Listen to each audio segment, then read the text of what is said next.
bana Luanda ya diaspora balobi la reine Nzinga si spécifique solution na bino bana Luanda ya diaspora balobi la reine Nzinga moi si Nzambe azui déjà solution na bino désormais émission na bino fala boy en direct il y a Luanda déjà na kati il y a la reine Nzinga TV vous allez toujours brancher vous s'abonner beaucoup mona ba télé-réalité la kati ya Luanda tokosuka kaka na télé-réalité te bokozwa ba elubu bokozwa ba théâtre ya Luanda ya portugais bokozwa ba image nyonso tu ya Luanda bisika obouta okomona quartier na yo okomona bairo na yo okomona province na yo oyo otika awa na Luanda na nzela ya émission oyo fala bwe donc na molobeli na bino ya Nike Malungu donc désormais toza déjà wana na kati ya la reine Nzinga TV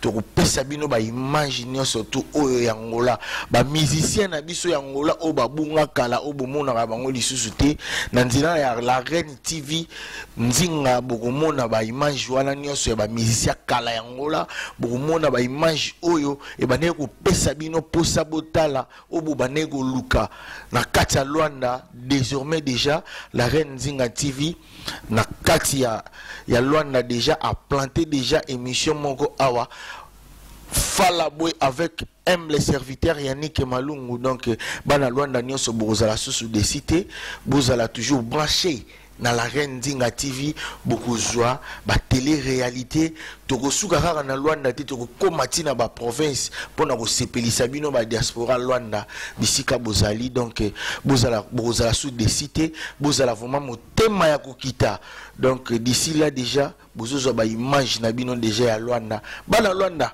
bosepela check. Caro telespectador, bem-vindo ao vosso programa Fala Boé aqui em Angola e quem fala é o vosso servidor Yannick Malungu. Merci mingi na bandeko baza kolanda biso ba diaspora nyonso ya Angola mobimba na émission na bino Fala Boé donc na kati ya Raina Nzinga TV ndenge toyebisaki bino kaka mokili mobimba ke tokopesa bino déjà ba intégralité ya makambo ezokoleka na kati ya Luanda na la reine Nzinga TV. Alors merci na bandeko nyonso to baza kolanda biso surtout ba diaspora ya Angola donc awa toyaki na mars awa na kati ya Monique donc na kati ya Monique bipai wapi oyo ba warriors ya Fally Ipupa basalaki réunion ya planification na bango pona arrivée ya Aigle Fally Ipupa pona concert na ya Shkokero et puis donc ba warriors babongisi makambo nyonso bino moko bomoni tokolekisa bino botala ndenge nini réunion ngo et déroulé et puis tokopesa bino ba interview donc ba interview o eleki na ba oyo esengelaki to sala na bango interview na kati ya réunion mokona lelo donc bandeko baza kolanda biso mokili mobimba topesi bino ba bonne chose sans oublier derrière la caméra Patrick Kalouji comme il faut donc caméraman puissant. Alors na linga koloba mingi te parce que na lobaka télévision on a radio télévision on a radio agora c'est comme que au passo au réunion de planification d'aki Angola donc il y a ba warriors nyonso tout ba fanatique ya Fally ba sangani po basala réunion moko stratégique pona ko yamba Fally Ipupa Aigle na ndenge elongo bani. Alors sans plus tarder mesdames et messieurs, télévision et radio bolanda ndenge nini elikaki.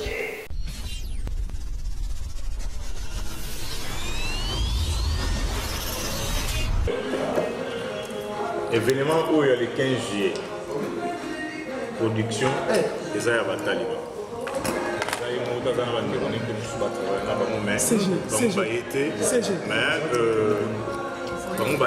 Mais batindi représentant na bango yaza awa donc ko et lobby ba ndegonemi balé donc le lobby bandeko ba yebi te taliban na yebi te bandeko musu ba yebi ba mona ba ye na ba film le musu atuna wana biso to sa kuna biso za a pona makambo ya production donc yé aza monoko ya ba producteur ya événement donc le 15 juillet na stade Shkokero bango ba bensi Fally awa bango ba sai makambo na bango nyonso makambo nyonso za déjà OK. Donc il y a mon kaka ngai ngana expliquer ba ba ya mwana maloba na kozong c'est pas na yemo ko kaye nini ko ya libino na maloba nini ko ayepo ayo bosuro na ensemble. Merci vraiment. Posso, né? Obrigado. Vamos colocar primeiro de pé. Boa tarde, família. Talibã. Eu sei que é novidade para muitos, mas sou um guardião da linha da frente. Não sei, na Luba Malubão, na linha lá, por favor, bien, não? Ok, nós se apresentei déjà, Talibã, como un artistique. Je suis un guardião. Il y a ligne de Bosso. Il y a ligne de Bosso. Il y a première ligne. Guardião, un vrai guerrier bantou. Oh, tu soutiens à Fali, na association à niveau Angola pe Ezali. Estamos aqui com o nosso secretário e outros representantes, mas eu fundei uma grande pessoa, um vrai outro Lukaki, outro ele que banda dernière fois Fali, notre Fali a outra Angola, ça fait 4 ans après près, ou bien 5 ans. 5 ans. Mais tout le vérité Fali a longo que Angola n'a pas impression ambiente. Avec tout le respect, na bato ba bengisa ki Tourouana, notre Fali a longo qui Angola na impression ambiente. Il y a un moment qu'il y a qui m'attend au Nyonso, de que vendre procès à négociation qui facilité pour presque notre leader a perdu qui déjà confiance. Mais Nanzela a fondé un genre que je respecte beaucoup. Tous les contacts et de comme Soussou, tu as des négociations à Suleiman. Suleiman après a passé Bisson Mano, négociation, après Yemoko Fali Poupa.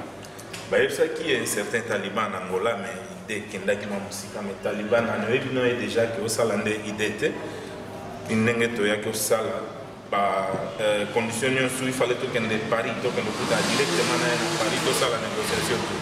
Mais tu dois comprendre qu'à partir de Kabinda, bande qu'on a besoin de faire ça qui est à niveau Kabinda, Tito Sali tout est au bout de la soyo.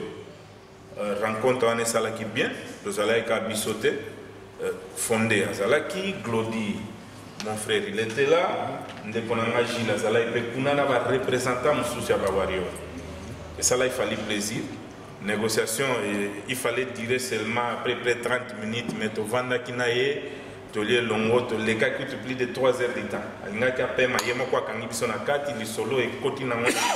Avant de là, je suis qu'on a une relation bien qui a mis ça, qui n'est pas. Il y a un autre qui parole là, Bisso Bawario. Ce qui est finalement l'équipe, ce qui est en condition de Manzamba Limisanga, tout ça c'est que les cas bien. Le coup moi on a pour na star na bisote mais on a bisognos. Moi Taliban je suis comme un porte-parole. Il y a Lukiza ya Mokonzi.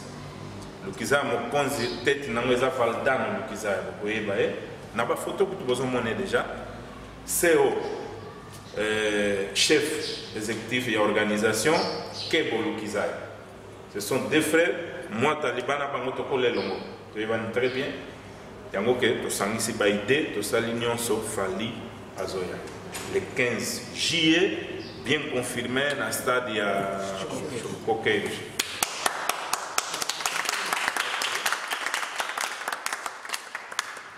L'image est circulé déjà. On a vu que tu belé baza tirier, mais tu as foutu combien? Et à partir de là, tu as le bélangoté. C'est une question administrative. Mais responsabilité quand on a une ça, Fali azana considération ma casa ba warrior ya Luanda. Là je vous assure. On a réunion to sala ki nango il y a qui moi temps belé mingi kolobela ba warrior. Fondé il était là avec nous. Moi demi-tour fallait que zongela kaka malo ba warrior. Ndeni ba warrior nanga na Luanda. Réponse y a fondé, vraiment que nous avons confirmé que ça bien. Équipe est tellement mon côté à Bungi. Au contraire, pour toutes les autres, soit qu'à sous membre et à Sika. Et ça fallu. On a interviewé, on a bandé déjà qu'il fallait à la banane. Les Congolais, moi je dis rien. Fallait va jouer ici à Luanda pour tous les mélomanes, tous les fanatiques d'Afrique et du monde qui aiment la bonne musique. C'est ce qu'on a dit français à moi. Yeah.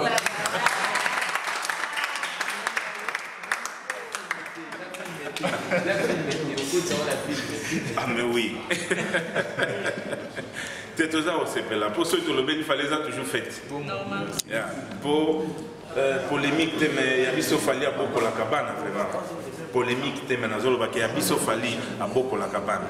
Fondation Yangwana, ba warrior bazo répondre fali na nyonso. Na musique, kalamingi te question talipe fondation. Kana nzela wana tokotali la pe makamususu ya fondation pour ba œuvre ya fondation fali pour ba nangola pe faut esa action. Faut esa action et que na nzela na toujours ba warrior. Bon, to soutien na wana te na ebi ke sikonde to bana mama solo ya katika ya nenga organisation. Merci na ne bopesinga parole na ndenge boyambinga na ebi ke bozo kama moi eloko talibo to mona kana ba film to message Tenazana na bomba bandaka na bomba nouvelle n'est pas dans cette question que comment est possible Taliba za warrior. Je suis un vrai guerrier Bantouf selon lui-même notre leader Fally Ipupa. Merci.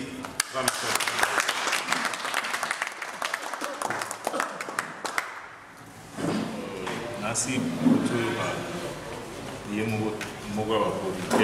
bazana posa bai bandingi to bana kito sola ki to bazana posa OK mayeli na dino biso organisation zo kende nango bien ko fanga mato base c'est quoi exact concert ya Fally Ipupa to sanisi bato belete Fally Ipupa na podium na ko partager podium na Kala du Shop. Tout le monde ici a eu bien star na biso humoriste pe Mutua Dance, Kala du Show. Seulement, naye, to boy to cha bat moi mingi poto ebi force ya lui-même Fally Ipupa. F victime ezana force na ngwata ko to sali tongo ça va ko supporter bazana force. Répertoire na biso za munene. Yango moni ke problème ezana moté concert ko beta mal 15. Il fallait zala peut-être moi samedi mais to poni vendredi pour na nini question ya agenda ya artiste na biso. Il y a biso déjà agenda nae le 17 à Kobeta na Amsterdam. Foison on to sala todos possíveis les 16 toko avion toko occupé déjà pour à kende poto pour kende beta na Amsterdam. Dans le 15 wana akoya je crois le 12 selon programme n'engezaleli pour accomplir ba question marketing. Dès que tu as préparé un carnaval, tourne un carnaval con elle, interview, il y a des TV que tu connais déjà. Pour la biso, force années, il y a un autre bandit. Biso Bawario, total activité en moisa biso. Total la production de production ça a net intermédiaire, la salle qui intermédiation, mais to supporter le coin des bisonios. Ma case c'est quoi tout ton de sa stade du HKK. Prévision à biso il y a 32 000 personnes. Ba billet est divisé entre 3 000 kwanza billet normal, 10 000 kwanza VIP, super VIP. Et ça, c'est une négociation à Club S. Club S n'est pas une responsabilité à partir de Bazape compagnie, mais Bakoti Kana concert les Alanango, Bango n'est pas une responsabilité à super VIP. Bazoteka, billet par Messa. Bazana deux sortes. Messa Moko, il y a 6 personnes, 250 000 kwanza. Sur 250, on a sur le total, bien après, on a après 40 quelques mille kwanza, bien 50 000. 50 000 maximum. Oui, 50 000. On a consommé, on a toi, on a l'obéli super VIP, on a un podium, contact direct na artiste, mais ça me souvient qu'il y a 8 personnes, na 350 000. Oh non, téléphone, ça partait. Nós queremos ni na outro lingi pona bawario. En tout cas, para português bom limbi sanga après na sala bino mo résout. Bon di meloko pour dos Afrique, lingala la langue plus belle d'Afrique. Langue culturelle. Moi j'aime beaucoup parler lingala. Então, biso bawario to supporter, vamos suportar, né, ou ajudar, to appuyer artistes na organisation, pour ça la marketing à ma casa. koteka ba billet na ndenge sengeli ba billet zo tekama déjà ba bandi ko somba déjà normalement. Et pour Naba Warrior, je crois que notre secrétaire, président Naba Warrior, n'est pas organisé pour après tout la sous na direction à l'Okiza, mon consitoire certain mois Babylone normalement. Mais vu que na parti au basé la manque, je suis Warrior, malam tout na soit discount, na foot à tête total, tout dit vice versa. Pour moi, tu n'es pas soutenir l'artiste, ça coûte une activité, nga nem na opesa, ça te que ba pesa nga. Moi je suis comme ça. Donc, on a dit que supporter Taliban pété, Taliban n'a rien à pour soi start que je suis. Non, moi je suis ici comme producteur. Dans le moment où on a là pour soi producteur, le coup mounionso n'est pas fallu. On a peine à tourner tozela. Star pas na katiawa, azela tourner, bisope ba warrior, ce que sengi que to peut sa soutien, to ko soutenir. Mais pendant le 15 juin, papa na top ben moko fali poupa. Donc bisonyo to sale là fali poupa.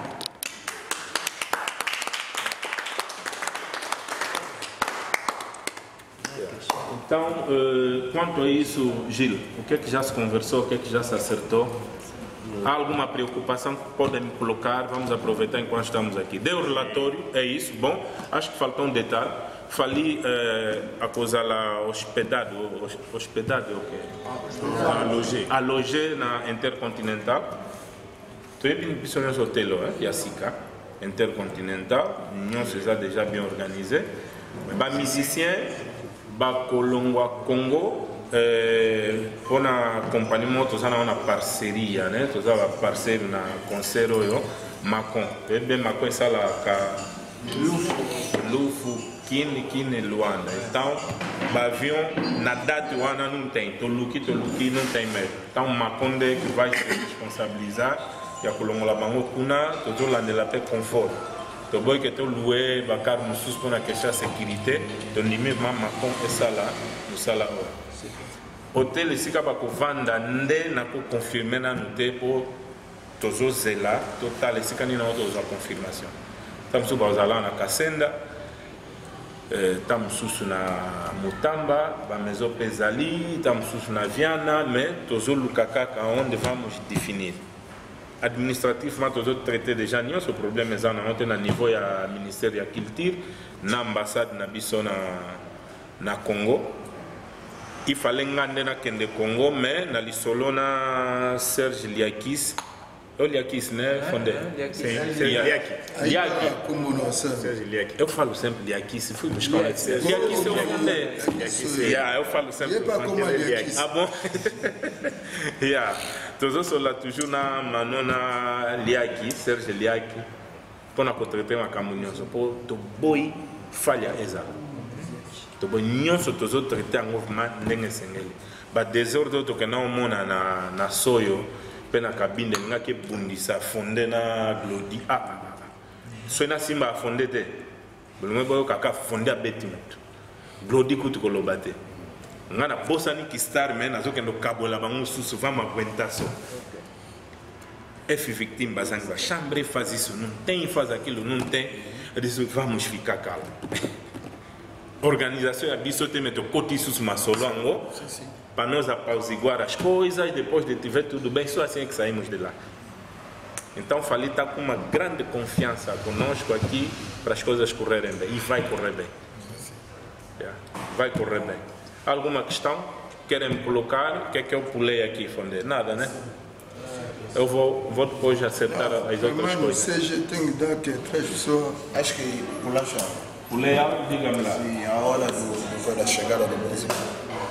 Olha, a chegada do músico para nós criar aquele movimento de receber o artista, isso vamos acertar.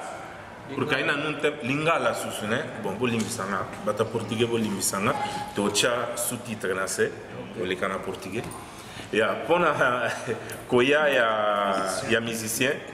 Bon, não tozi confirmation ya air ya volte. Mais tozande na jour, eu usale 12. Aéroport 4 de février international. Ah, c'est Manabiso. On a Fali. Bon, on peut confirmer sommes sous ce zone là. Donc, bison de total la caca arrivé na ye. Si quand on mate là, il est allé bisoter. Les musiciens. Les musiciens de bako tokozoba on a macon, je crois transport outil kabon directement dans l'hôtel. Jour pendant te confirmer mais tu as vu que ba oya kana semaine wana. Pour partir à l'élo na que groupe ezali, so to pesca information, to tamusa on a groupe à WhatsApp, nous sommes to se préparer. La confirmation, nous sommes à partir, je crois, 2 semaines avant le concert, nous sommes déjà bien confirmés. On a fait ça quand moi, c'est un compte qui est basé là. Ce qui est sur la tout ça, les musiciens semblent ça la plus bien. Et on a tout arrivé là-bas, on a connus. Ajuda, mais ça barbecue, ok, je suis pas là table. Parce que é uma imagem. Uma imagem de show. Uma festa, estava aqui. Numa noite, pelo menos a vossa staff vão beber 10. E pessoas que vão estar lá vão beber, vão meter t-shirt do Fali, o DJ vai começar a falar e venda também do bilhete.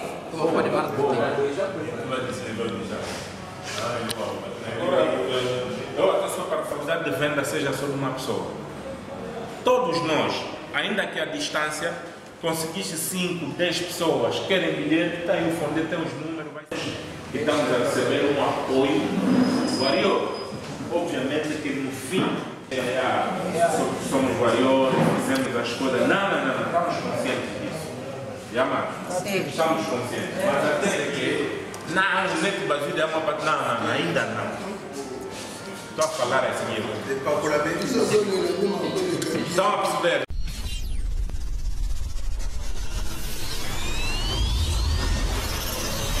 Bien, bandeko bolani ndenge réunion est déroulée sikoyo bolanda ba interview otoza ko bongisela bino la reine nzinga mwasi nzambe donc nazo pesa ba mote sikyo zali la reine nzinga mwasi nzambe ba mote sikyo zali na pesi mote na communauté nyonso ya Angola oboza partout dans le monde boza bolanda biso ba mote sika bozali alors bolanda sikoyo ba interview to sali na bandeko na biso oyo bazali l'un ya ba producteur oyo ba bengisi Fally Ipupa awa na kati Angola donc Taliba azali moko ya ba artiste oyo boyebi asala ba film na kati Angola alors azali pe na kati ya conjointe ya ba producteur oyo bazosala ke Fally Ipupa abeta awa na stade ya Shkokero bolanda maloba elobamaki na monoko ya Taliba na interview ya Yannick Malungu et la caméra ya Patrick Aloji.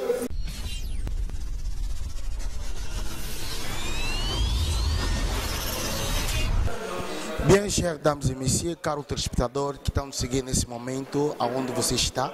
Aqui estamos numa reunião bem planificado com o artista que está bem conhecido, que chama Taliba. E o vosso programa Fala Bué.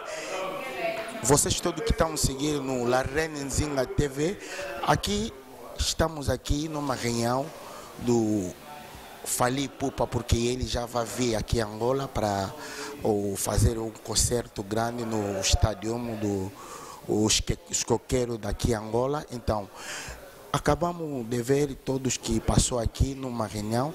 Então, agora vamos falar com o Taliba. Qual é o princípio desse concerto? Está aqui, eles já estão comigo. O La Reine Nzinga TV, eu estou a cumprimentar onde você está. Taliba, boa noite. Boa noite, Taliba. Ok, boa noite a ti, caro jornalista. Boa noite a todos os telespectadores do La Reine Nzinga TV por nos receberem e ouvirem de nós a organização deste grande concerto de Fally Ipupa, que estará conosco no dia 15 de julho no estádio dos Coqueiros. Eu falo em nome da Lukizaya Mokonzi, que é a produtora que está a organizar este grande concerto de Fally Ipupa. Escolheu o estádio dos Coqueiros por um simples motivo: é a procura. O número de pessoas que querem assistir ao show, ao concerto de Fally Ipupa, exigiu-nos a escolhermos o estádio dos Coqueiros para poder albergar todo mundo. Então nós estamos a falar, teremos aí perto de 32 ou mais 1000 pessoas assistiram ao concerto do Fally Ipupa. Os bilhetes estão acessíveis a todos os bolsos. Temos bilhetes de 3.000 kwanzas, que é a plateia comum, temos bilhetes de 10.000 kwanzas VIP e temos o Super VIP que está dividido de duas formas, por mesas.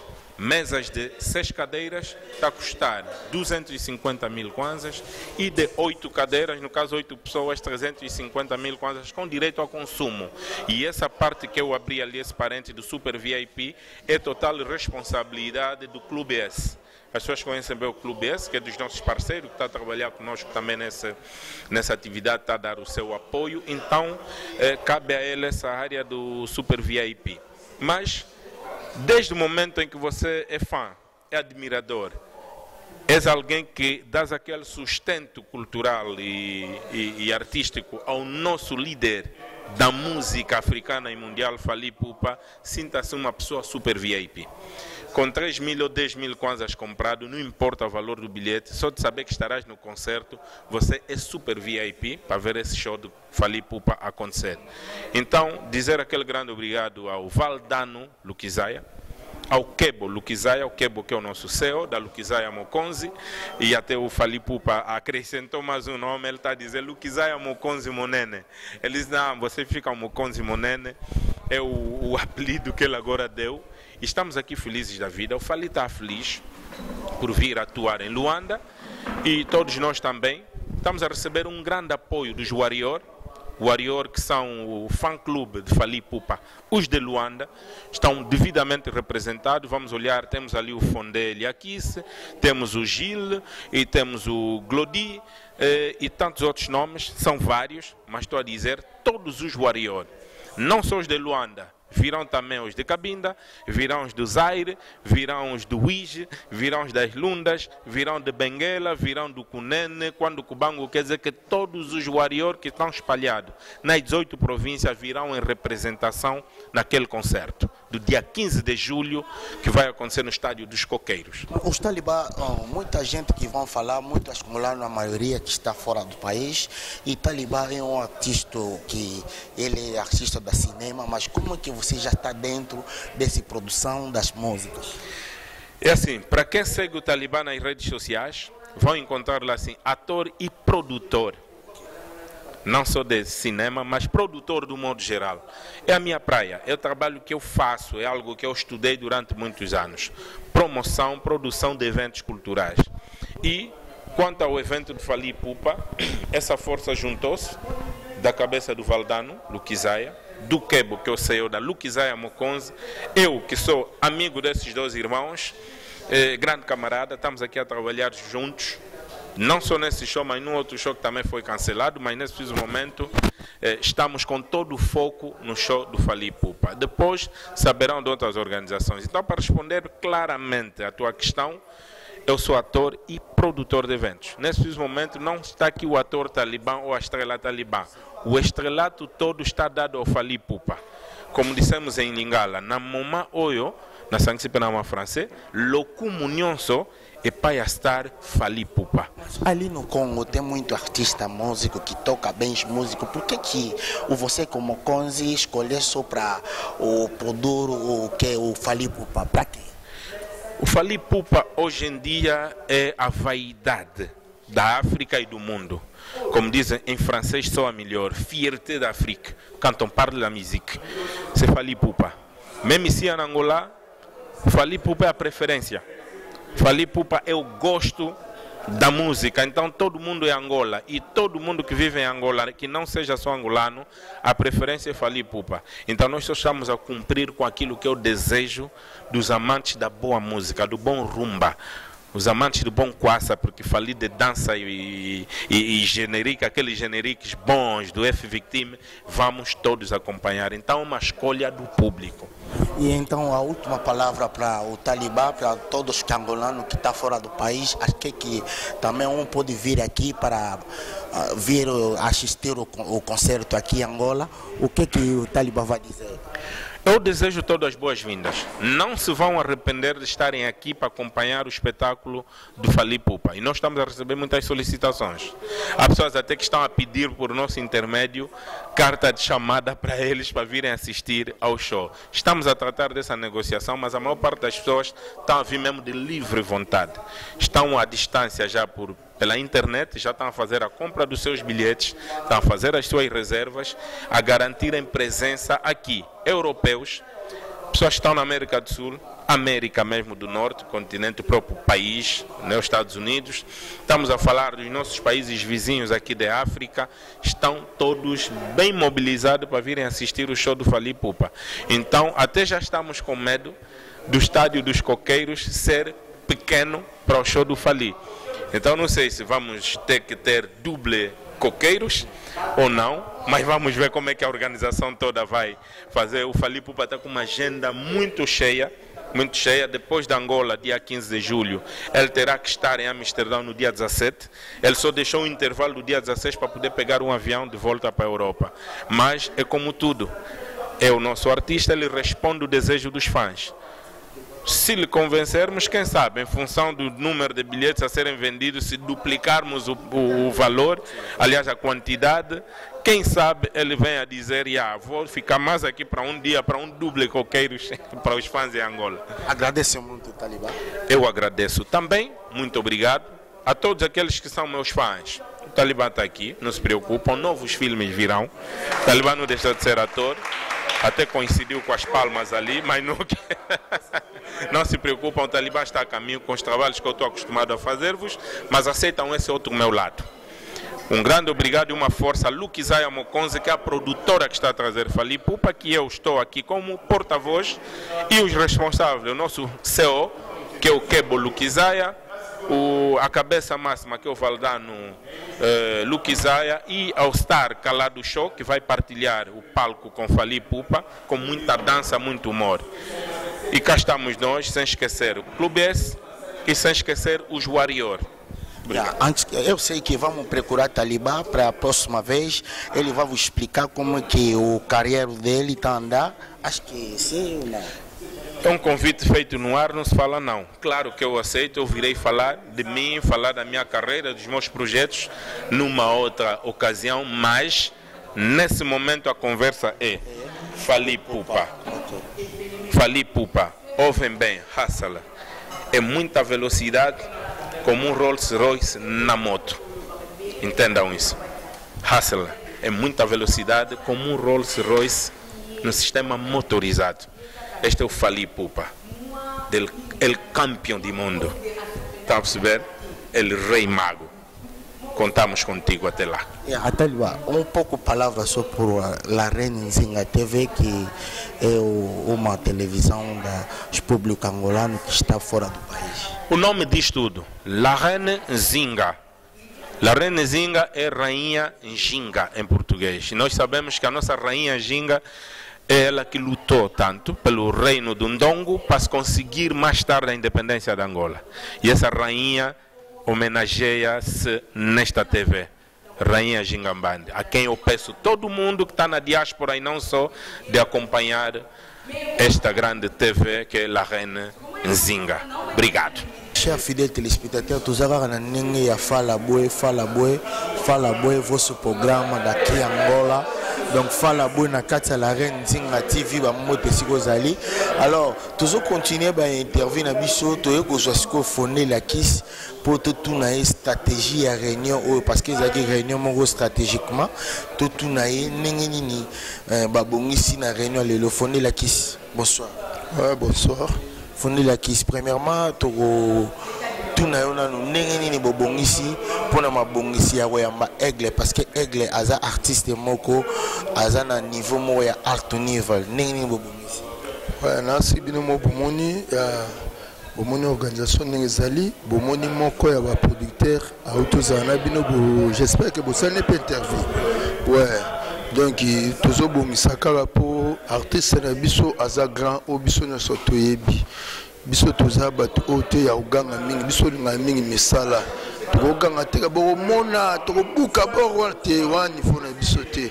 Donc l'organisation est bien souci na biso ezaka ke artiste na biso azala soyez bienvenue na kati ya Angola tellement moi tembelé ka sumbuka te yango wana. Donc tout ça l'organisation to banak déjà tozo continuer ka organisation pour arriver à président.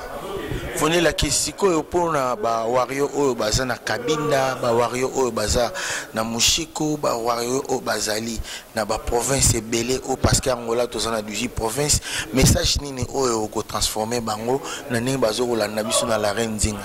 Ouais, merci. Pona message eza pona ba wario ya Kabinda tote kozala kuna mokonzi asali esai bango bilei na bango oyo bazali na nzala ya tembele. El Rey a salissé bango biloko na bango bulia mais na sepeli kaka po mapena zana Kabinda et loko na sepeli vraiment ba wario msu ya Kabinda ba sirenga ke fondé en tout cas tokotika bongo te lokola prise mokonzi El Rey Mago azoya na Luanda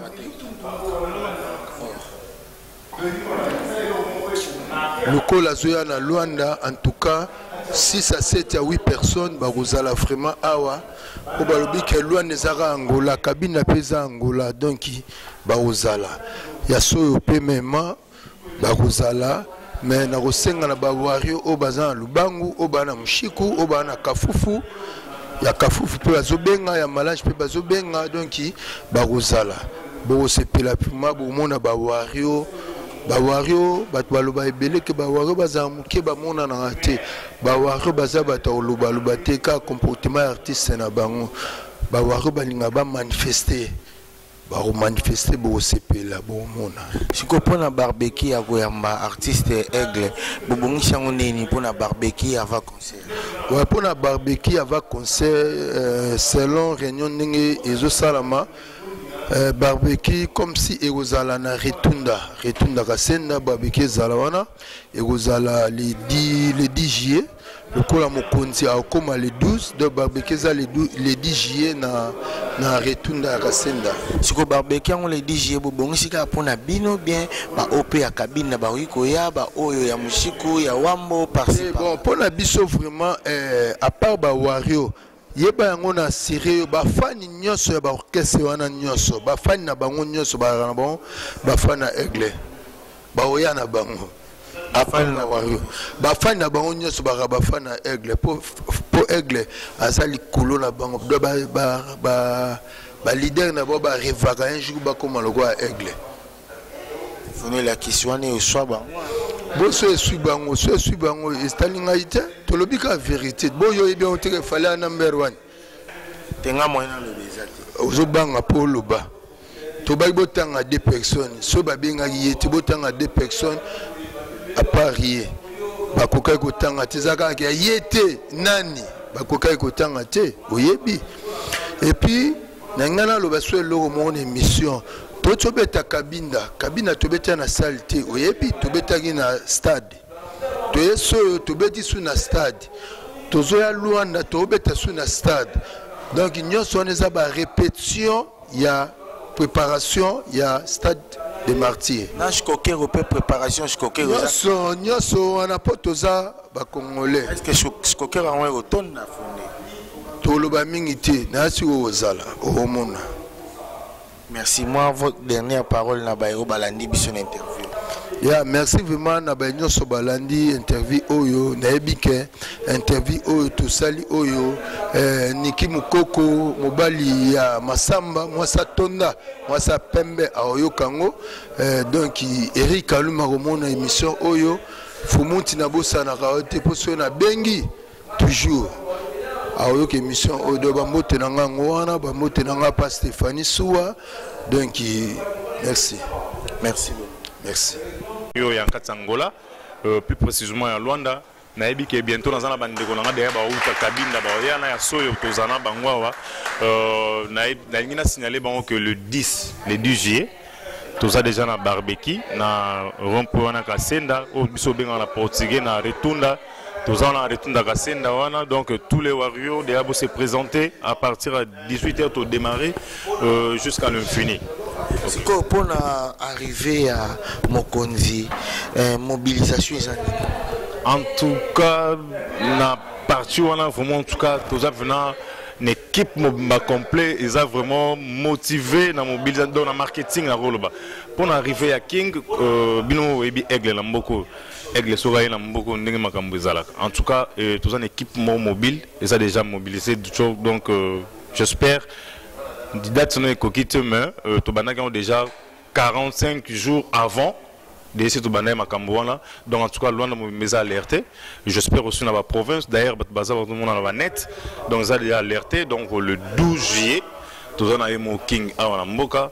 Le 15 juillet, tous en a production déjà dans le stade de Skokero. Donc rien à dire en tout cas. En tout cas, ça vraiment. Est-ce que pour la planification, il y a des billets, est-ce que les billets déjà est bandit côté Kama ou soit non bandit et puis point de vente déjà?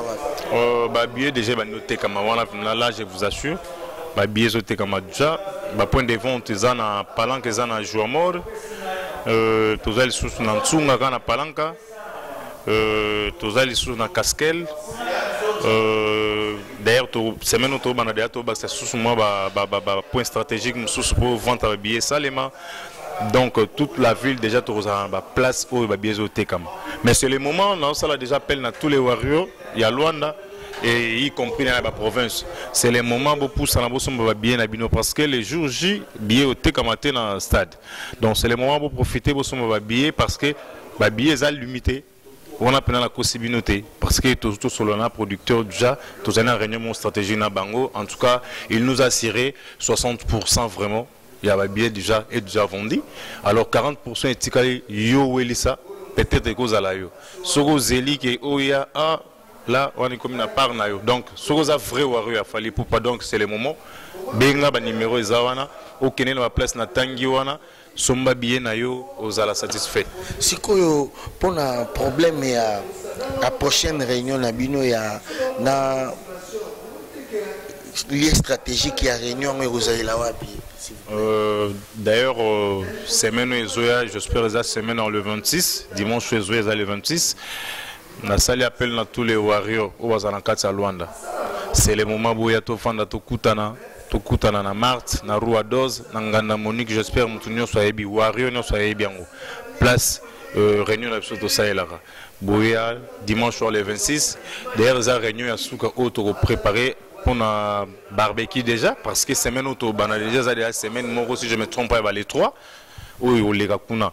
Donc ça déjà semaine ba les 3 to entamé. Donc c'est le moment boya to vandi boyebi stratégie ni to travailler nango. Le jour est arrivé à président, il y a une stratégie pour travailler dans un barbecue, donc il y a des photos à la wana pour honorer artistes et biso. Parce que pour bandeko bazana kakwako, bandeko o bazana na parlant et na mabor pardon, Petrangol, o jaenda point de vente na mangwe uzawa pia biye. Bandeko bazana o jaenda na Rio wana déjà, tous autres déjà place wana et na kuka lisusu to justement na tanki to tchape place moko wana na tanki place ba billet ko salima et ko tekama pardon batu ya kakwa ku to préparer bango pe place y compris na batu zangu to zana ba membre msu bazana zangu awa to kochela bango pe place ba billet ko tekama vraiment. Merci beaucoup. OK, c'est à moi de vous remercier vraiment. Bonne nuit. Bonne nuit. Bon, comme on appelle Katika Pajika Chalina. Réunion l'équipe. Bon, réunion pendant le réunion pendant l'équipe bien. Et l'équipe forma bien ma casse. Bon, il y a le mingi vraiment exact l'auto bon ça les 10 to préparer barbecue pour arriver à artiste na biso. Barbecue place. Bon, et ça juste na retunda. Oui, na retunda. Siko pona bandego oyo ba monanité na réunion message. Bon, message non pesa ka ke ba monanité ba ya penza. Prochaine réunion baya ebele en plus na barbecue bazala ebele poto yamba artiste na biso. Sikoyo prochaine réunion isa quand? Dimanche prochain, tout ça là chaque dimanche. OK, merci. Merci. Ya bono tuboka levo. Réunion le kitoko sindeka ko mona. Talaka ba wa ba ebele pona ko bongisa arriver mobutu ndenga zoya na mboka. Siko prochaine réunion isa quand pona bobongisa barbecue ou bobongisa pona. Ya prochaine réunion sur dimanche ezoya. Donc dimanche wana ezoya na ebike biso no soba wa to kutana ka na siège na biso po chez dona monde ke za siège na biso. De zaka na poto bongisa arrivé ya mobutu poto bongisa sous barbecue na biso ndeni to bongisa po talaka mobutu azoya lokola mwana mokonzi soka linga botama. babongisaka ba fête salamaka vaye moka botama donc ndenge wana biso tosala déjà tobibongisa ba fête ndenge nini tokobongisa place mobuta koya ndenge nini pauvre na ye koyamba ye donc yango wana omoni bawarrior tozebele lelo mpona kobongisa déjà organisation quoi. Est-ce que le message est relancé dans Bawario partout dans le monde et surtout dans Angola? Il y a un message qui est lancé dans Bawario, c'est ça que Talaka Aigle a un stade.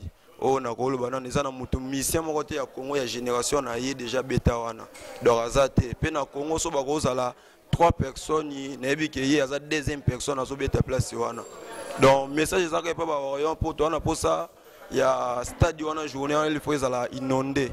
Donc il s'agit de ce qui m'a ndambo à partir de ko buka na ngo buka na poka katalaka Aigle akokita les jours wana na mboka Luanda po Angola bangolano babengaka Aigle az américain sko yo sko zo américain azo corriger makambo jo wana ki roza salaki donc yaza les seuls congolais azo défendre azo sala makambo yo ri roza salaki fois D pour ye ba pesa ke il ya siko Mobutu ba pesi stade quoi. Donc makambo bien za pona fali na yebi ke yende mutu azo coloniser siko musique yango na kati ya mboka oyo. Boni bien papa. Comment Ari Goussi le roi Manto. Ari Goussi ne message ni nos ala pona opesa na ba wario nyos. Message ezaka moko to kutanara le 15 na terrain ya Shikoke au bisonyo surtout ba le wario ya Luanda et ça il m'a bien makasi. Siko au barbecue ça. Barbecue dans le moment où Nantes tout tiers date fixe mais tout se préparer vraiment ce qui est coco tombé sous le 8p. Merci. Bien merci. Bon. Ya bon été. Réunion les gens bien to solide bien les gens bien to préparer qu'à arriver à mission na biso l'idée na biso et to zelara. Message ino relancer na bawario nyonso. Bon na bawario tout na bawaye te de to pesa na force wana pour soutenir l'artiste Nabiso, to zela to yamba bien de message na pesa yangwana ozanda kwa yete to pesa force to comme ça message pa baningo ba yete pour to sanga dimanche prochain pour te banin to ko sala pour l'artiste Nabiso. Comment Daniel Dani Koule des Zango de na vana Zango na Viana. Merci. Yeah, merci.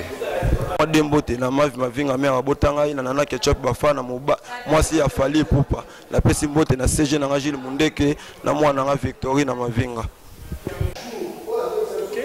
Merci na Rolanda biso na programme kitoko ya Fala Boy na kati ya Luanda na la Reine Nzinga TV ba ino surtout bolandi biso to pesi bino merci ndenge bozalaki attentif pour na Rolanda programme na bino Fala Boy en direct ya Luanda. Donc merci na la Reine Nzinga TV, moi je l'appelle moi Sinzambe.